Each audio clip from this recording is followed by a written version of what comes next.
I don't see anyone. Maybe the wind blew it open. It wouldn't be the first time. I step around the counter and peek through the window.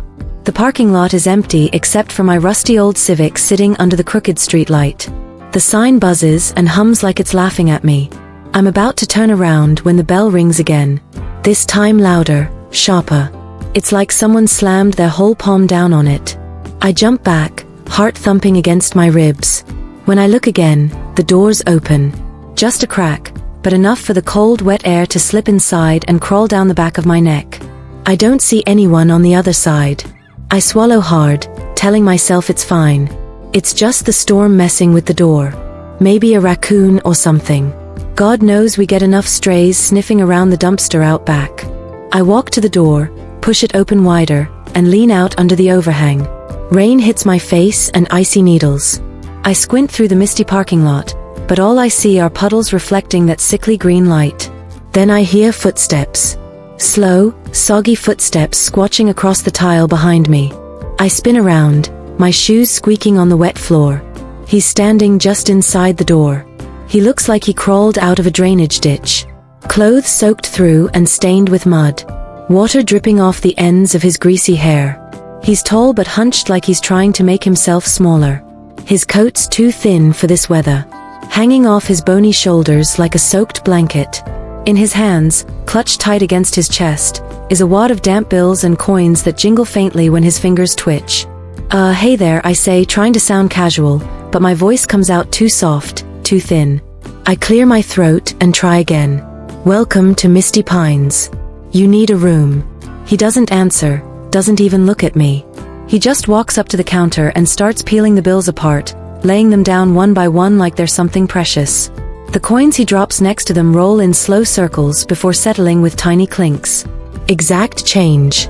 Not a penny over or under. I try to catch his eyes, but they're locked on the counter. I can't help but notice his hands. They're trembling so hard the coins keep rattling together like loose teeth. Okay, I say, more to fill the silence than anything else. I pick up the cash and glance at the ancient ledger we still use because the computer's been dead for months. Name? He lifts his head just enough to grab the pen I slide toward him. His knuckles are scraped raw like he's been dragging them on the ground. He writes slow, each letter careful and sharp. J. Gacy. The name crawls down my spine like an ice cube. I don't know where I've heard it before. Maybe in a crime show my roommate forced me to watch once. But I know it's not a name you want to see at 3 o'clock in the morning in a half-dead-ad motel with only one exit. Okay, Mr. Gacy, I say, my mouth dry. Which room do you head? Snaps up so fast I flinch. His eyes, gray and watery like puddles under a streetlight, pin me in place. His lips part, and when he speaks, his voice is barely more than a hoarse whisper. But I hear every word like he's right up against my ear. Do you hear the whispers? My mouth opens, but nothing comes out. He's still staring, waiting. I force out a laugh that sounds wrong even to me. No sir. I don't hear anything. Just the rain. Which room did you want? He doesn't answer. Instead, he turns away, clutching his handful of coins like they're going to vanish if he lets go. He walks past the counter, his boots squishing water onto the faded carpet. I lean over to see where he's going, but part of me already knows.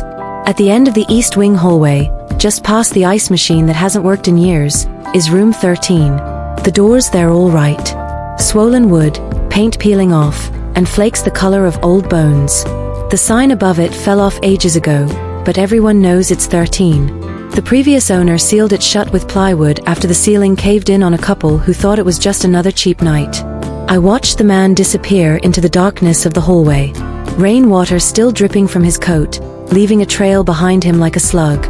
I glanced back at the ledger, the fresh ink still drying under the flickering desk lamp. Room number 13. Except it shouldn't be possible. No key, no power. Nobody's supposed to be able to get in there. Yet, here I am, watching fresh, wet footprints lead straight to a room that's been dead for years. And somewhere behind the walls, under the hum of the buzzing sign and the steady drum of the rain, I swear I hear something else. Soft, distant, like a voice just out of reach. Do you hear the whispers? I stood there behind the counter for way too long, just staring down that empty hallway, like if I looked hard enough, I'd see him come back out, but all I saw was the flickering bulb above the ice machine, swinging a little, like maybe someone had brushed past it. Or maybe it was just the draft. This place is full of drafts that come from nowhere and go nowhere, sneaking through cracks in the walls that no one's bothered to patch for decades. I should have done something. Should have called out, "Hey man, you can't go in there." Or grabbed the phone and called Frank, the owner, who lives about an hour away and probably sleeps with his cell off anyway. Or maybe called the sheriff's office, except the idea of explaining to some bored deputy that a muddy stranger just walked into a room that technically doesn't exist sounded stupid, even in my head. So, like an idiot, I just stood there. I wiped the counter clean where his money had left little wet circles. My fingers brushed over the name he'd signed in the ledger. J. Gay. I thought about Googling it, but the Wi-Fi here barely works when it's sunny. And tonight, the storm was making it flicker on and off like the neon sign out front. I told myself I'd just wait a minute. Give him time to come back out. Maybe he'd realize the door wouldn't open and come wandering back. Ask for a real room. Maybe he was drunk or high or just tired and confused. That made sense, didn't it? 5 minutes passed, then 10. I stared at the little plastic desk clock, watching the second hand tick louder than the rain outside. The motel was so quiet, I could hear my own heart beating in my ears. Finally, I couldn't take it. I grabbed the flashlight we keep under the counter, the one with half the battery life and a crack in the lens, and stepped around the counter, my sneakers squeaking on the sticky carpet. I hesitated by the snack machine. The hum of its old compressor was the only sound besides the storm. I half thought about grabbing a pack of stale peanut butter crackers for courage, but my stomach felt like a tight knot. I clicked on the flashlight. The beam sputtered, but stayed on. Good enough. The hallway to room 13 always creeped me out even before tonight. It's colder there. Maybe because it runs along the back of the building, half buried into the hill that the whole place is sinking into. The wallpaper there is different too. A faded floral pattern that probably looked cheerful in the 70s, but now just peels in long strips, exposing old wood underneath that smells like wet dirt when it rains. My shoes squished through the muddy footprints he'd left behind. They looked like they belonged to boots at least 2 sizes too big for his skinny legs. Some of the footprints had little stones in them, like he'd been walking through a creek before he showed up. I passed room 11, the door half open, empty, the mattress inside stripped bare because nobody ever books it anymore. Room 12 was next, the door shut tight. I stopped for a second, listening. Nothing but the tick-tick of water dripping somewhere in the ceiling. Then I saw it. The door to room 13. I'd only ever seen it from the other end of the hall when I brought clean towels to the handful of rooms that still get rented. Up close, it looked worse than I remembered. The wood was warped and splintered at the bottom. Dark stains creeping up from years of rain seeping in under the door. Someone had painted a crooked black X across it a long time ago, but the paint had mostly peeled away. I lifted my flashlight and ran the beam over the door frame. The old rusty nails were still there, sticking out at odd angles. Frank always said the door was nailed shut so tight even a battering ram couldn't budge it, except the door knob was gone. Just a hole where it should have been, dark and empty. I leaned closer stupidly, like the hole was going to whisper a secret if I stared long enough. I swear I felt cold air coming out of it, like someone on the other side was breathing through the wood. I stood there, flashlight trembling a little in my hand, arguing with myself. I should have just gone back to the counter, locked the office door, waited for morning. But something in my chest wouldn't let me. Maybe it was curiosity. Maybe it was fear pretending to be bravery. I don't know. But I reached out and pressed my palm flat against the door. It felt warm, warmer than it should have been. I knocked softly at first. "Hello, sir. You okay in there?" Nothing. I knocked harder. The door didn't rattle. Didn't move at all, like it was part of the wall. I was about to turn away when I heard it. A soft, muffled sound from inside, like someone moving around. And underneath it, something else, a whisper, or maybe more than one. I pressed my ear to the door, ignoring the wet wood soaking into my shirt sleeve. At first, it was just the rain, but then clearer, a voice. A girl's voice. "Help me." I jerked back so fast I nearly dropped the flashlight. I stared at the door like it might open by itself. My heartbeat thudded in my throat so hard it hurt. I told myself I imagined it. Old wood creaks, pipes moan, wind howls.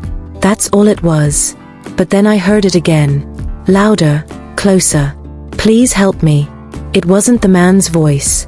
It was a girl, young, soft, and shaking. I gripped the handle hole where the knob used to be and pulled. Nothing. I braced my shoulder against the door and pushed. The wood didn't budge. I looked down at the frame. The old rusty nails were bent back, some missing entirely. There was just enough space between the door and the frame that I could see darkness inside. I lifted my flashlight and aimed the beam through the hole. For a split second, I saw something. Not clearly, just a glimpse. A pale shape crouched low, long hair, thin arms wrapped around knees and eyes, wide glassy eyes staring right at me. I stumbled back, my heels slipping on the wet carpet. The flashlight bounced off the wall, flickered, then steadied again.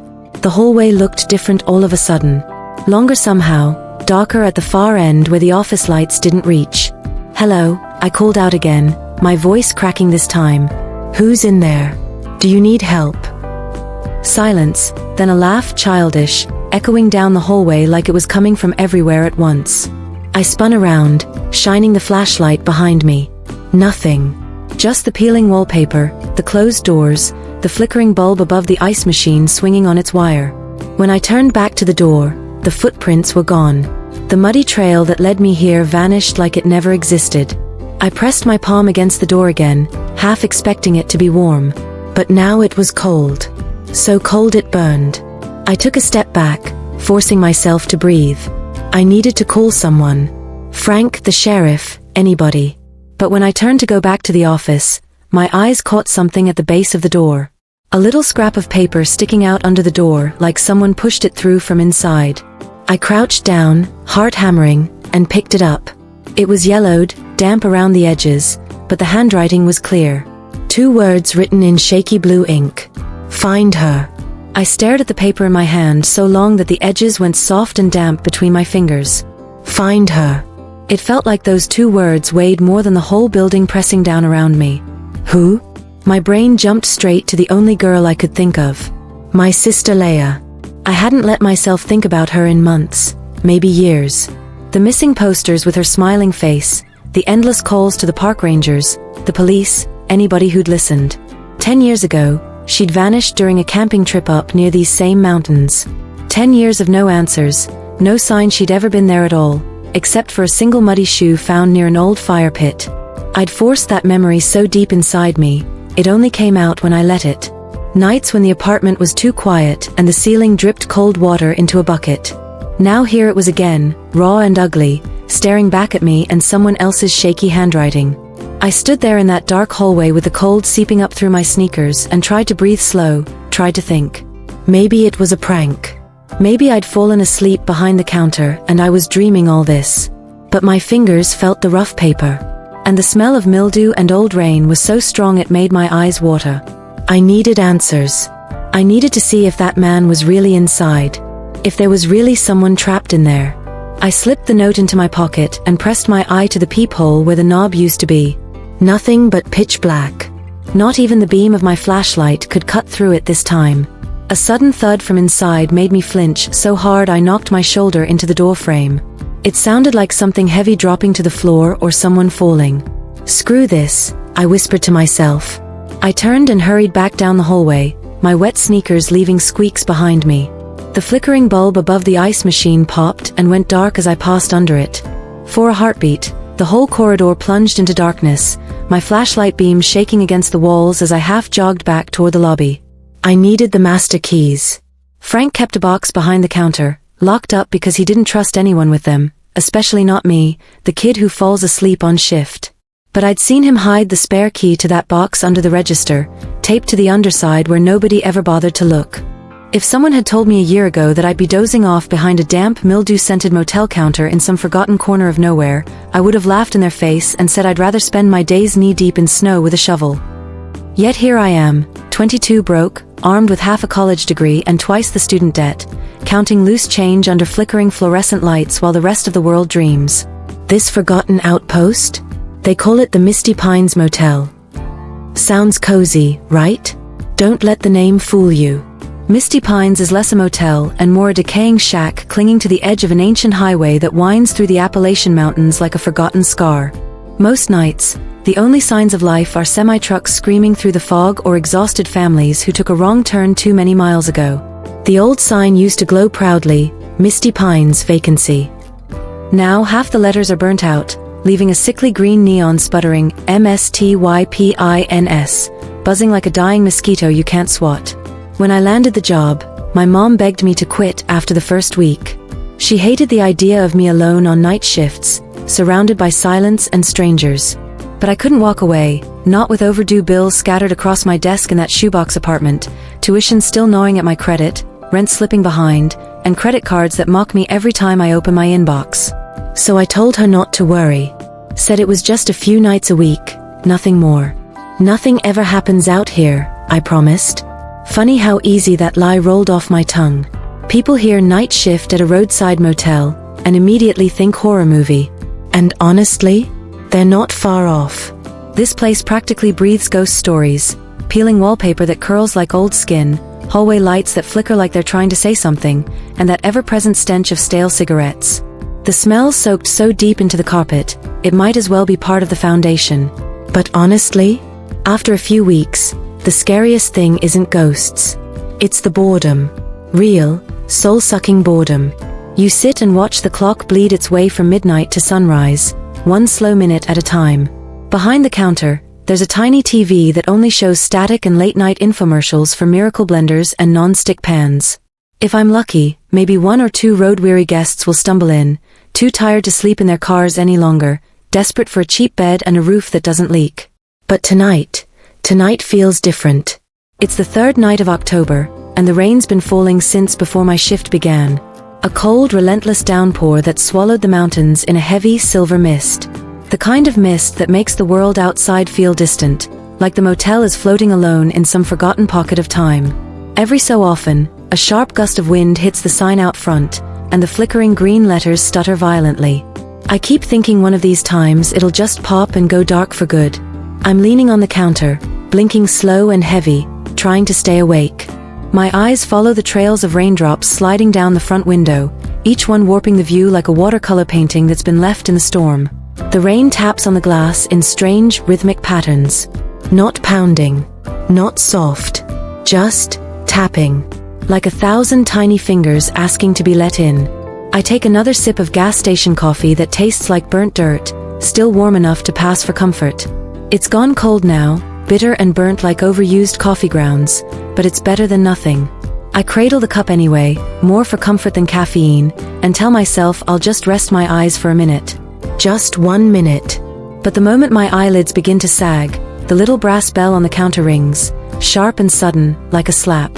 It's old, dented, cracked down one side, and no one ever uses it.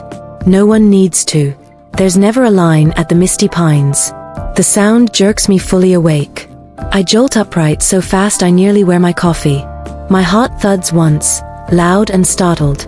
I smooth down the wrinkles in my uniform shirt, square my shoulders, and glance toward the glass door. I ducked back behind the counter, dropped to my knees, and ran my hand along the dusty underside of the shelf. My fingers brushed against cold metal.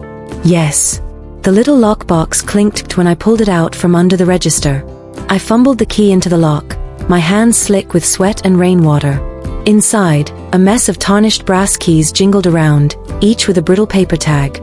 I dug through until I found the one labeled in fading marker. 13. I stared at it like it might bite me. Part of me wanted to throw it across the room, lock the box back up, and pretend this whole night hadn't happened. But something deep in my chest wouldn't let me.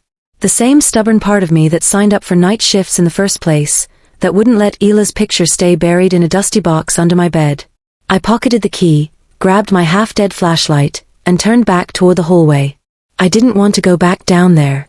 Every part of my body screamed not to, but my feet moved anyway, one step after the other, past the vending machine, humming like a broken fridge, past room 11's door, creaking on its hinges like it was breathing. At the end of the hall, room 13 waited for me. The warped door, the rusty nails, the cold air leaking out like a sigh. I stood there, the master key clutched in my palm so tight it bit into my skin. I slid the key into the lock, or what was left of it. The mechanism inside felt stiff, like it hadn't turned in years. I gave it a gentle twist. Nothing. I tried again, harder. The metal scraped and stuck, but then with a wet click, it gave. I held my breath and pushed. At first, the door didn't want to move.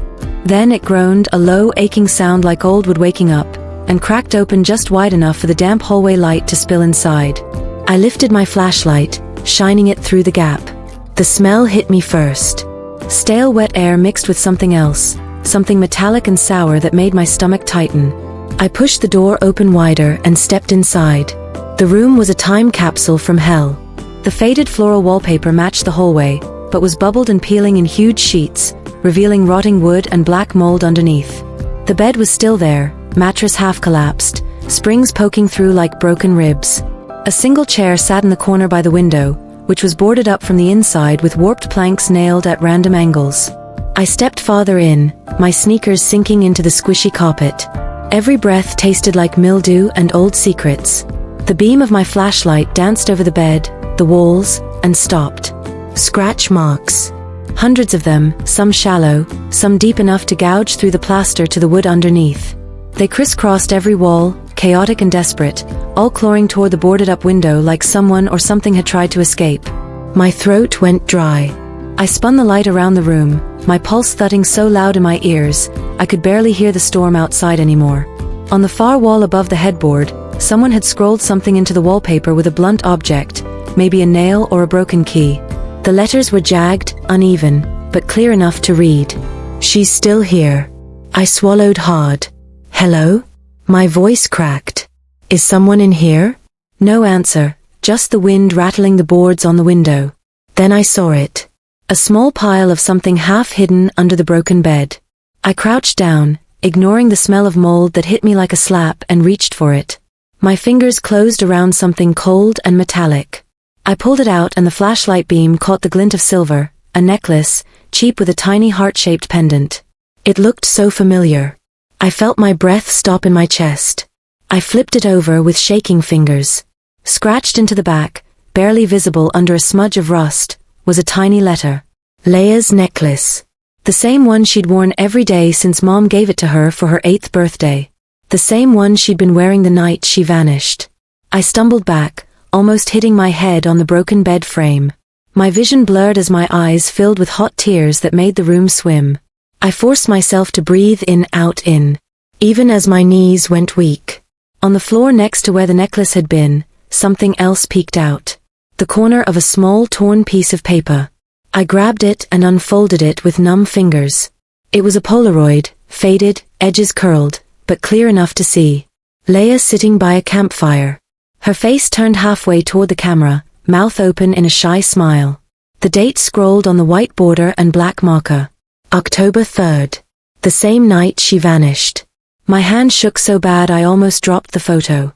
But behind the panic, something else cut through. Anger. I wasn't leaving this room without answers. I turned toward the open door, ready to run for the phone for help, but froze. The door was closing all by itself. I lunged for the door before my mind could catch up. My palms slammed against the warped wood just as it clicked shut.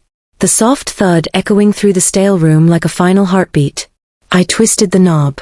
Except there wasn't one. Just the jagged hole where it should be. My fingers scraped splinters and cold metal. Useless.